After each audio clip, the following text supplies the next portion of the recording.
প্রিয় কৃষক ভাই, আমরা আজকে কথা বলবো বেগুনের মোজাইক ভাইরাস নিয়ে। এটি সাধারণত সাদামাছির আক্রমণে মোজাইক ভাইরাস বেগুনে দেখা যায়।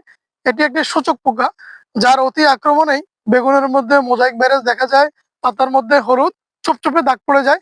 এটি মূলত মোজাইক ভাইরাস। এটি যখন আক্রমণ করে তখন অটোমেটিকলি আপনার ফসল থেকে, জমির গাছ থেকে ফসল কমে যায়। এটা থেকে আপনারা কিভাবে মুক্তি পাবেন, এই সাদামাছি কিভাবে নিধন করবেন, আজকে আমরা আপনাকে জানাবো। আপনার ঘরোয়া পদ্ধতিতে জৈবিকভাবে অল্প খরচে আপনি কিভাবে এই সাদামাছি দমন করতে পারেন।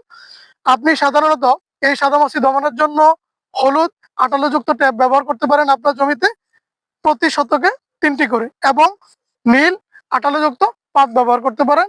এই পদ্ধতি ছাড়াও আপনি নিমের বীজের মাধ্যমে এটি নিধন করতে পারেন।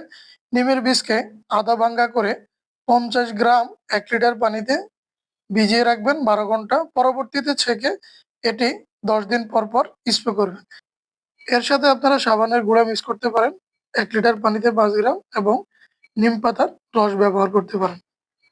এটি ছিল জৈবিক পদ্ধতি। আমরা রাসায়নিকভাবে কিভাবে দমন করতে পারেন তার সম্পর্কে পরবর্তী ভিডিওতে আপনাদেরকে জানানোর চেষ্টা করব। কৃষিভিত্তিক বিভিন্ন ভিডিও আমাদের আইডিতে আছে, অবশ্যই আমাদের আইডিতে ঘুরে আসবেন এবং আমাদের সাথেই থাকবেন। আসসালামু আলাইকুম।